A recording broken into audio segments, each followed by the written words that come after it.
is up, guys? Welcome to the Being Beautifully Honest podcast and channel. Thanks for being here, being subbed. If you're not, hit the button, and if you're listening on YouTube, hit the like. It's like walking in the room and hitting that light switch. Let's brighten up the place and get into the politics and BS. So we know that Donald Trump's campaign is definitely now using the is she black or is she Indian, and allowing people to come up on his stage at his rallies, pick-me's, shucking and jiving for the sake of the rabid crowd that really don't even like people that look like this person that wants to come up here and speak about Kamala Harris and her record and really doesn't know what the hell she's talking about. But I really thought it was important to share this because when it comes to not just Kamala Harris, but even when Barack Obama ran for office and he served 2 terms, right? He served 8 years.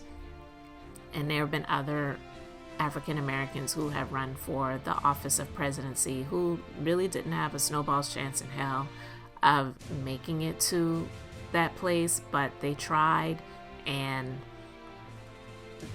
the truth is, while I don't really believe the numbers when it comes to the census, because honestly, a lot of black people do not even participate in the census. And that is unfortunate because when you don't participate, you're not counted.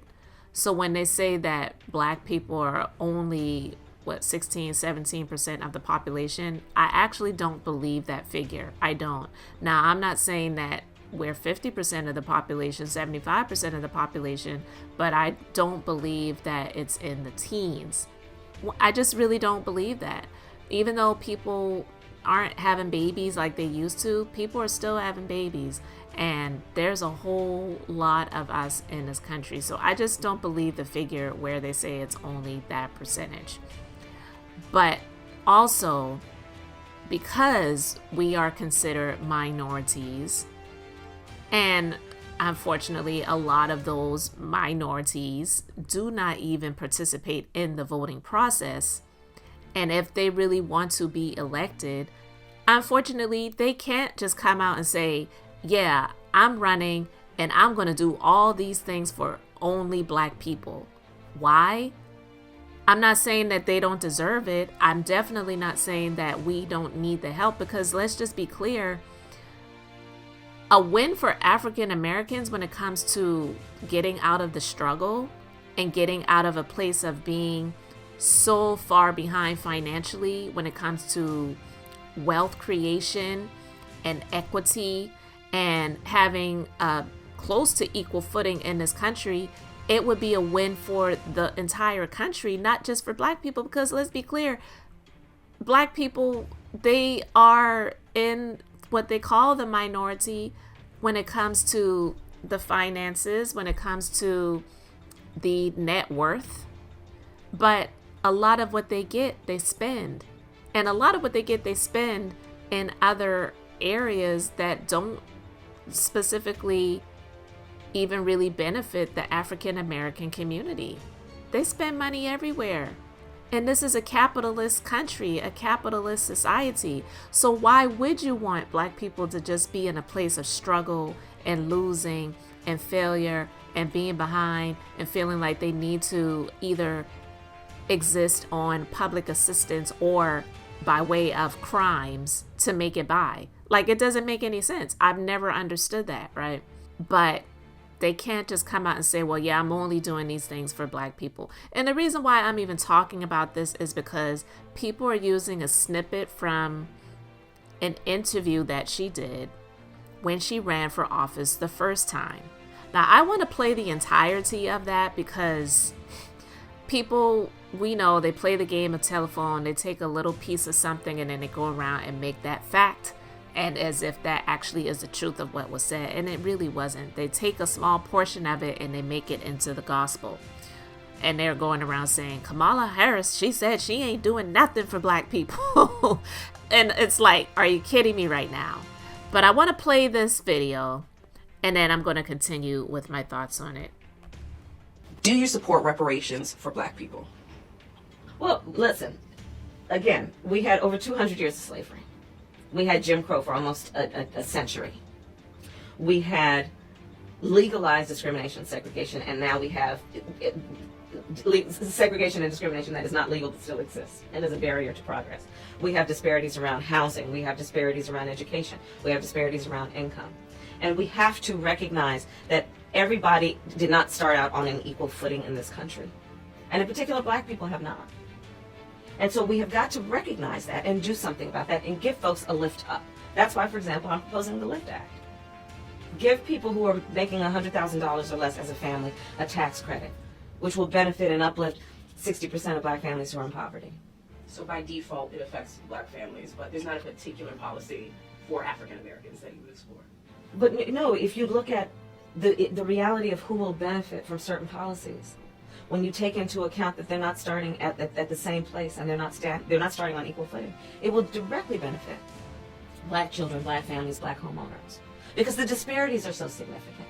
So if we focus on the specific issues that have resulted in the greatest disparities, and we understand that that's part of why we're doing it. Listen, the reality also is this: any policy that will benefit Black people will benefit all of society. Let's be clear about that.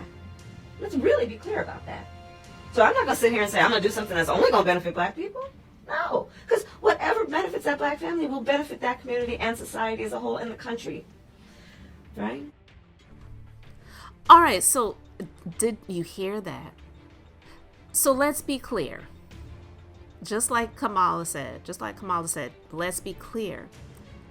Anything that directly benefits the African American community or Black people, it will benefit others. Like, why wouldn't you want Black people to be able to participate in what they called years ago the American dream, being able to buy a home? You know, many years ago,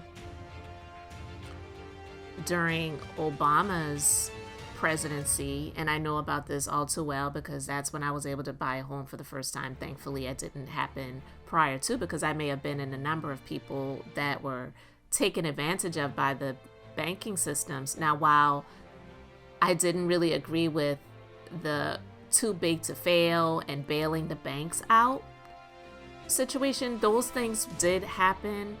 It got to the point when President Obama was in office, but prior to that, the banking industry, they were able to take advantage of people with these adjustable rate mortgages. A lot of people were buying homes that they really couldn't afford. So yeah, while some of the onus is on these people, but ultimately they were approved for these loans. They were able to get in on these adjustable rate mortgages where the rate was really low. And then after a certain number of years, and a short number of years at that, the rates were changed, and that therefore changed the price of the mortgage, and a lot of people could not afford to stay in these homes.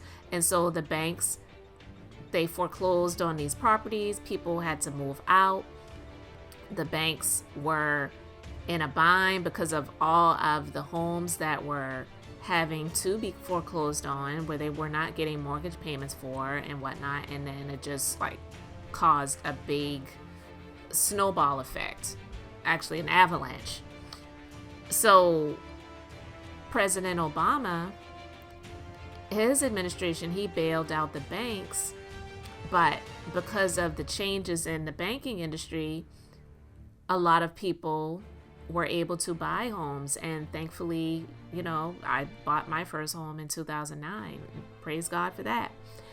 But me being able to buy a home, it benefited the banks, it benefited the home builders, it benefited the, you know, the builders, all of that stuff. I'm just using that as an example. All of those things, it directly benefited other industries where primarily it ain't Black people that own those things, you know? So what Kamala said is absolutely true.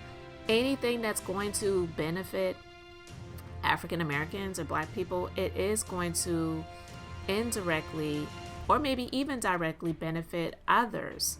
So it's a win for everyone. So it's like, no, I'm not looking just to help black people. But yeah, I'm definitely looking to help black people, but I'm looking to help the entire country, because the president of the United States is supposed to be the president of the United States, not the president for just black people. Now, while some may say, well, all these years, these white presidents, they've been looking out for the white people. Well, that honestly, it goes without saying, but we're not going to get into all of that. But we already know what it is, right? We already know what it is. But you have to make your voices heard. If you're not going to vote at all, then you really don't have a place to complain. And you can't just end it with that. You have to vote not just for the president of the United States. You have to vote in your local elections, and you have to start, I hate to say from the bottom up, but yeah, you do. You build a house starting at the foundation. You don't build a house starting with the roof. You know what I mean? Can you imagine trying to build a roof on air? You're going to collapse to the ground. So you have to start from the bottom up. So you start with your local elections, and then you build your way up to the federal elections. Because the people who run for federal offices, they start at the bottom when it comes to elections, meaning local elections. Now, there may be a few that slip in there to, not go through all of the avenues and channels of the local elections and wind up just going for the jugular when it comes to the federal. But I digress. You have to do your part, and you can't just sit and complain and make YouTube videos or TikToks complaining about these people. And yeah, she said she ain't doing nothing for black people. That's not what she said. You heard it here. I won't say you heard it here first, because this actually was from years ago, and I'm just bringing it back to people's attention, because that is the truth of what was said. It's not true that she said that I'm not doing anything for black people, but some people, they're just going to stand on what they want to stand on, and that's okay too. But I'm not here to change anyone's mind when they are so hell-bent on saying, I can't stand Kamala and I ain't voting for her. Most of those people, they're not voting for anybody anyway. So honestly, I just kind of take their opinions with a grain of salt. And I'm just here to share my voice and my views. And hopefully it will be effective to someone who has an open mind, and not just an open mind, but an open heart. So guys, I really would love to know what you think about this. You can let me know your thoughts in the comment section. Thanks for being here, liking and subscribing. I'm Beth, just being beautifully honest. So until next time, I wanted to keep it brief, beautiful, and now I'm going to say bye.